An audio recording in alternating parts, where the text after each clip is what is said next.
Hello everyone, welcome to Katiyar DK education point. I am Divya. आज हमारी Hindi pedagogy की class second है। चलिए क्लास की शुरुआत करते हैं। क्वेश्चन नंबर 1, बच्चों की भाषाई क्षमताओं के आकलन के लिए सर्वाधिक सहायक है। ऑप्शन पढ़ते हैं। बच्चों की परस्पर अनौपचारिक बातचीत। ऑप्शन नंबर बी, बच्चों की कक्षा में औपचारिक बातचीत। ऑप्शन नंबर सी, बच्चों और शिक्षक की परस्पर औपचारिक बातचीत। ऑप्शन नंबर डी, बच्चों का शिक्षक द्वारा प्रदत्त अभ्यास कार्य करना। तो आपका करेक्ट आंसर क्या है? बच्चों की परस्पर अनौपचारिक बातचीत। जब बच्चा अनौपचारिक रूप से बातें करता है तो उससे बच्चे की जो भाषा की क्षमता है उसका आकलन और अच्छी तरीके से किया जा सकता है, क्योंकि जब बच्चे आपस में बातचीत करते हैं तो वो बहुत खुल के बात करते हैं, लेकिन जब बच्चा टीचर से बात करता है तो एक फॉर्मल वे में बात करता है, यस मैम, नो मैम, इतना ही होता है। लेकिन जब बच्चे आपस में बातें करते हैं तो वो बच्चे की क्षमताओं का, भाषा की क्षमताओं का आकलन करने में सर्वाधिक सहायक होता है। क्वेश्चन नंबर 2, बच्चों में भाषा सीखने की क्षमता जन्मजात होती है, अतः ऑप्शन नंबर 1, भाषा शिक्षण का कार्य नहीं किया जाना चाहिए। ऑप्शन नंबर बी, उनकी उस क्षमता का भरपूर प्रयोग करते हुए भाषाई नियम सिखाए जाने चाहिए। ऑप्शन नंबर सी, बच्चों को समृद्ध भाषिक परिवेश उपलब्ध कराया जाना चाहिए। ऑप्शन नंबर डी, भाषा शिक्षण का कार्य घर पर ही किया जाना चाहिए। तो आपका करेक्ट आंसर है ऑप्शन नंबर सी, बच्चों को समृद्ध भाषिक परिवेश उपलब्ध कराया जाना चाहिए। क्वेश्चन नंबर 3, कहानी, कविता, गीतों और नाटकों के माध्यम से बच्चे, ऑप्शन नंबर ए क्या है, केवल मूल्यों का अर्जन करते हैं। ऑप्शन नंबर बी, केवल अपनी तर्क शक्ति का विकास करते हैं। ऑप्शन नंबर सी, अपनी सांस्कृतिक धरोहर से जुड़ते हैं। ऑप्शन नंबर डी, केवल मनोरंजन प्राप्त करते हैं। तो आपका करेक्ट आंसर है ऑप्शन नंबर सी, अपनी सांस्कृतिक धरोहर से जुड़ते हैं। और इसमें ये जो केवल है ना, केवल, ये एक नेगेटिव टैग वर्ड है, तो इसी से ही आपको पता चल जाएगा, तीनों ऑप्शन में केवल दिया हुआ है, तो ऑप्शन नंबर सी ही आपका करेक्ट है। क्वेश्चन नंबर 4, भाषा कौशलों के संदर्भ में कौन सा कथन सही है?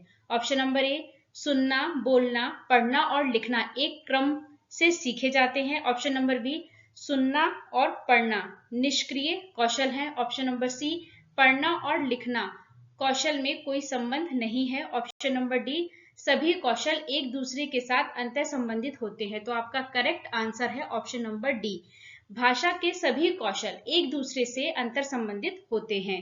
क्वेश्चन नंबर 5, मुदिता अक्सर श को स बोलती है। मुदिता की भाषा शिक्षिका के रूप में आप इस स्थिति के बारे में क्या कहेंगे? मुदिता एक बच्ची है जो श को स बोलती है। होता है, बहुत सारे लोग ऐसे होते हैं जो श को स बोलते हैं। तो आपसे ये पूछा गया है कि एक टीचर होने के नाते आप उसकी इस स्थिति के बारे में क्या कहेंगे? ऑप्शन नंबर ए, भाषागत त्रुटि का होना, क्षेत्रीय भाषा का प्रभाव, भाषागत ज्ञान का अभाव, भाषा प्रयोग में लापरवाही। देखो, इसे लापरवाही तो हम बिल्कुल भी नहीं कहेंगे, ठीक है। भाषागत त्रुटि का होना, क्षेत्रीय भाषा का प्रभाव होना, तो ऑप्शन नंबर बी आपका करेक्ट है। हम इसे क्षेत्रीय भाषा का प्रभाव कह सकते हैं। बहुत सी जगह ऐसी है जहां पर लोग श को स बोलते हैं, तो ये क्षेत्रीय भाषा का प्रभाव हो सकता है।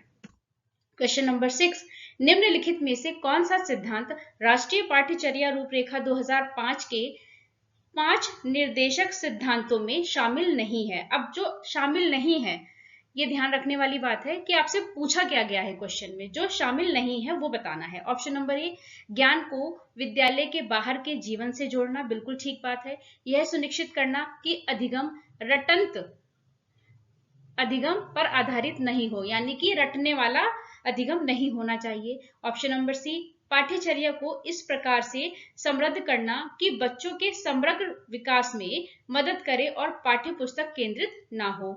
ऑप्शन नंबर डी, एक व्यावसायिक अध्यापक की भूमिका निभाना। तो इसमें आपसे नेगेटिव पूछा गया है, तो आपका करेक्ट आंसर होगा ऑप्शन नंबर डी, एक व्यावसायिक अध्यापक की भूमिका निभाना। क्वेश्चन नंबर 7, कक्षा 8 के बच्चों की पठन अवबोधन क्षमता का विकास करने में सहायक है। ऑप्शन 1 है हमारा, ऑप्शन नंबर ए है पाठ्य सामग्री को दोहराना। ऑप्शन नंबर बी, क्लोज परीक्षण। ऑप्शन नंबर सी, लिखित परीक्षा। ऑप्शन नंबर डी, नाटक का मंचन। तो हमारा करेक्ट आंसर है option number b, cloze test. Question number 8, उस युक्ति का चयन कीजिए जो नीचे दिए गए उदाहरण से मेल खाती है। अब आप ये ध्यान से पढ़ेंगे, मैं भाषा पर ध्यान केंद्रित रखती हूँ, मैं इस बात का पूरा ध्यान रखती हूँ कि यह सही हो। तो इसमें आपको बताना है कि करेक्ट आंसर क्या है।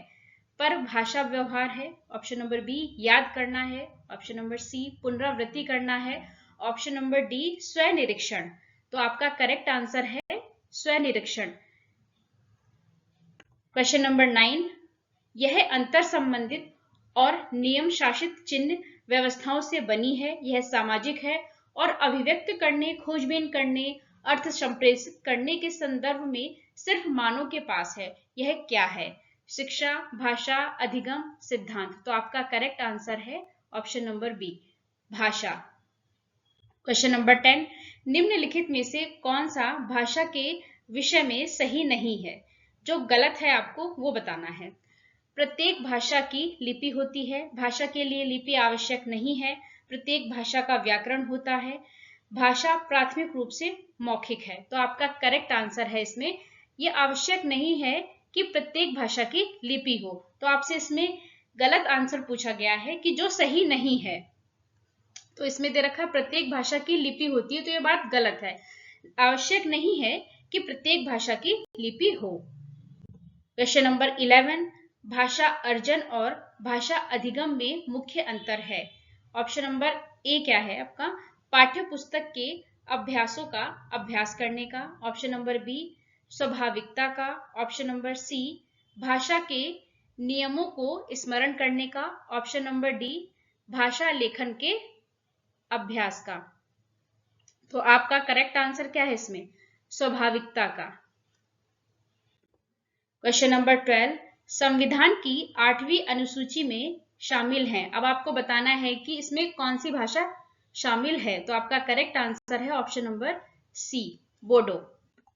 क्वेश्चन नंबर 13, द्विभाषीय बच्चे या दो भाषा जानने वाले बच्चे किसी से बात करते समय प्राय एक भाषा के शब्दों का प्रयोग करते हैं, यह कहलाता है।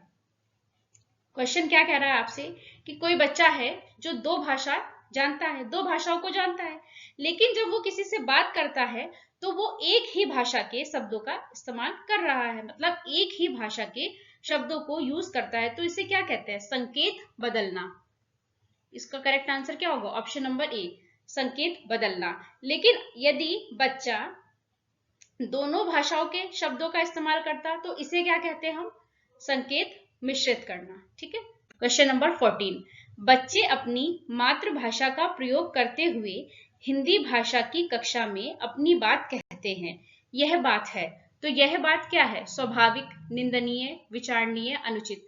तो करेक्ट आंसर है आपका स्वाभाविक। ये तो स्वाभाविक होता है कि बच्चा अपनी मदर टंग में बात करता ही है।